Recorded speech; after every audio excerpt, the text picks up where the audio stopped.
नमस्कार, स्वागत है आप सभी को।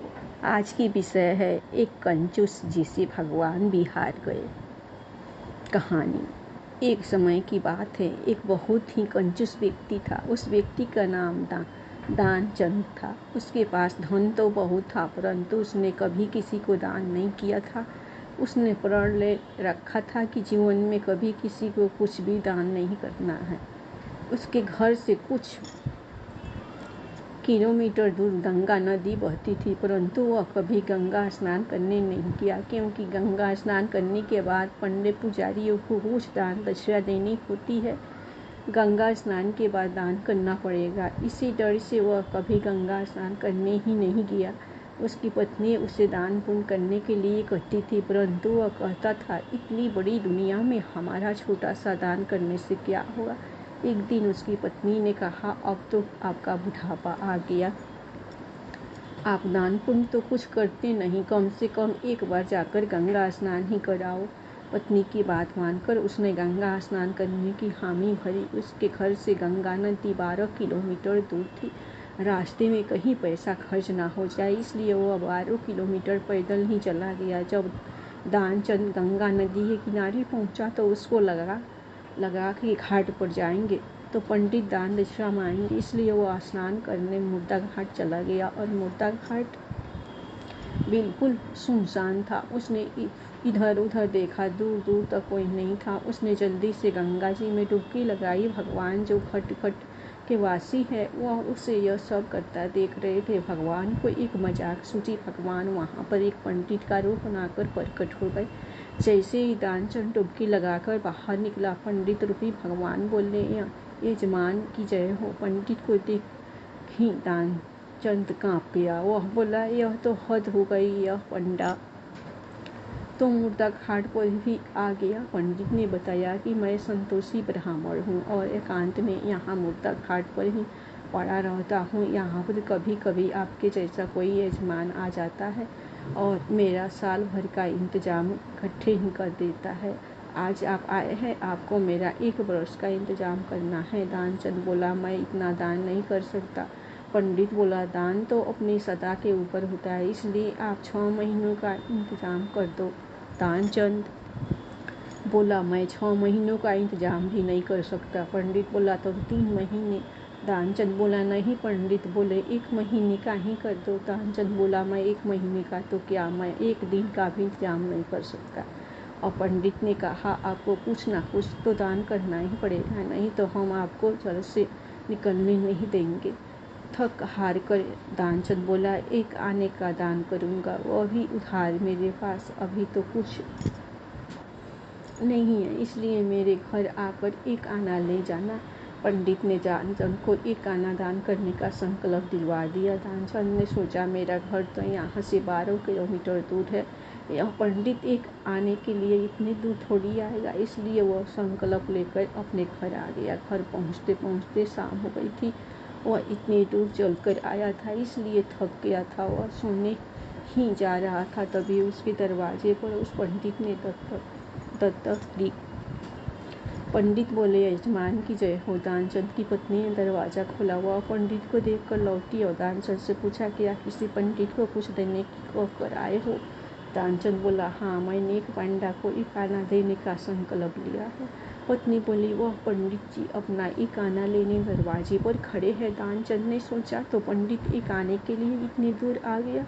दानचंद ने पत्नी से कहा, जाकर उस पंडित से कह दो कि यजमान बीमार है, इसलिए 3-4 दिन बाद आए। पत्नी बोली, 1 आने की ही तो बात है, दे क्यों नहीं देते।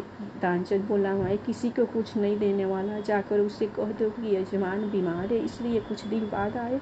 पत्नी ने दुखी जैसा मुंह बनाया और पंडित से बोली, महाराज, मेरे पति आज इतनी दूर पैदल चलकर गए थे, इसलिए वे बहुत थक गए हैं और बीमार है, इसलिए आप 3-4 दिन बाद आना। पंडित बोला, धन मिले या ना मिले, लेकिन वे हमारे यजमान है। यजमान बीमार है और पंडा चला जाए, ऐसा नहीं हो सकता। जब तक वह स्वस्थ नहीं हो जाते तब तक हम यहीं रहेंगे। हमारा यहाँ रहने का इंतजाम कर दो, हम यहीं पर प्रसाद बनाएंगे और यहीं पर भोजन करेंगे। और यहीं पर प्रसाद ग्रहण करेंगे। पत्नी लौट कर गई और उसने दानचंद को सारी बात बताई कि वह पंडित कह रहा है जब तक आप ठीक नहीं हो जाते वह यहीं रहेंगे। पत्नी बोली, इससे तो अच्छा उन्हें एक आना देकर रवाना करो। दानचंद बोला, एक आना क्या ऐसे है आता है, मैं उस पंडित को कुछ नहीं देने वाला, तुम जाकर उस पंडित से कह दो कि यजमान मर गए।